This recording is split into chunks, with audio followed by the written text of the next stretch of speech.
रासलीला का ऐसा रहस्य जो 99% लोग नहीं जानते। राधा ही क्यों थीं सबसे खास? सच जानकर हैरान रह जाओगे।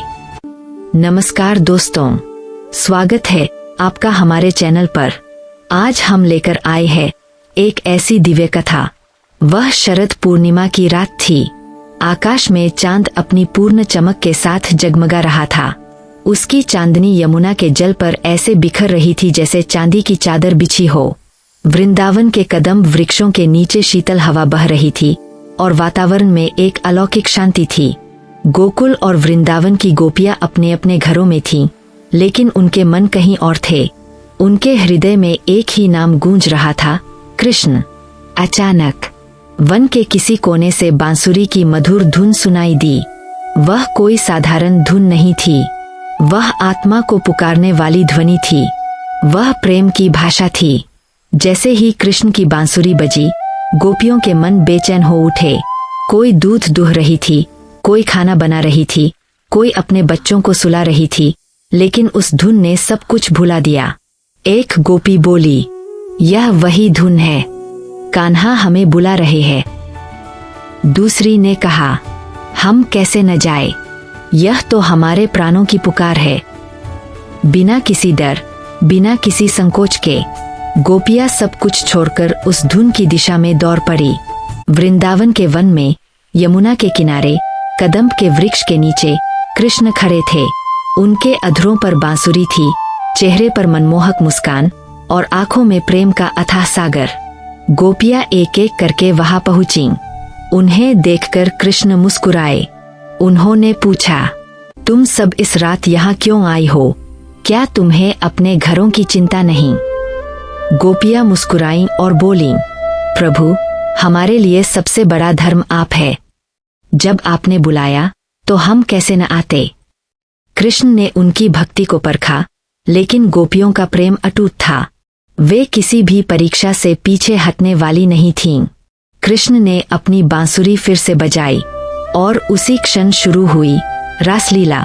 वह कोई साधारण नृत्य नहीं था, वह आत्मा और परमात्मा का मिलन था। कृष्ण ने अपनी योगमाया से अपने अनेक रूप बना लिए ताकि हर गोपी के साथ वे व्यक्तिगत रूप से नृत्य कर सकें। हर गोपी को ऐसा लगा कि कृष्ण केवल उसके साथ है। चारों ओर संगीत गूंजने लगा, पायल की छन छन, बांसुरी की मधुर तान और प्रेम से भरे हृदयों की धड़कन। गोपियां नृत्य कर रही थीं, लेकिन उनके मन पूरी तरह कृष्ण में लीन थे। इन सबके बीच एक नाम सबसे अलग था, राधा। राधा केवल एक गोपी नहीं थीं, वह कृष्ण का हृदय थीं, उनकी आत्मा थीं। जब राधा वहां आईं, तो कृष्ण की मुस्कान और भी गहरी हो गई। राधा और कृष्ण का मिलन कोई साधारण मिलन नहीं था, वह प्रेम का परम स्वरूप था। रासलीला के दौरान भी कृष्ण का ध्यान बार बार राधा की ओर चला जाता था। यह देखकर कुछ गोपियों के मन में हल्की ईर्ष्या उत्पन्न हुई। एक गोपी ने मन ही मन सोचा, हम सब कृष्ण से प्रेम करती है, फिर राधा ही इतनी विशेष क्यों? जब राधा ने गोपियों के मन की भावना को महसूस किया, तो उन्होंने सोचा, अगर मेरे कारण किसी के मन में ईर्ष्या आ रही है, तो मेरा यहाँ रहना उचित नहीं। और वे धीरे से वहां से चली गईं। जब कृष्ण को यह पता चला, तो उनका मन बेचैन हो उठा। रासलीला अचानक रुक गई। कृष्ण ने गोपियों से कहा, राधा के बिना यह लीला अधूरी है। और वे राधा की खोज में निकल पड़े। कृष्ण पूरे वन में राधा को खोजने लगे।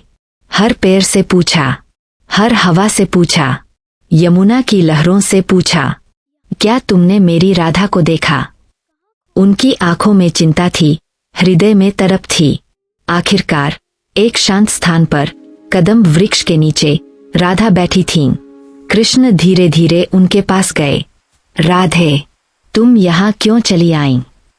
राधा ने धीरे से कहा, प्रभु, मैं नहीं चाहती कि मेरे कारण किसी के मन में दुख या ईर्ष्या हो।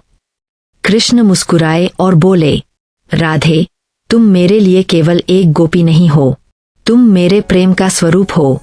तुम्हारे बिना मैं अधूरा हूँ।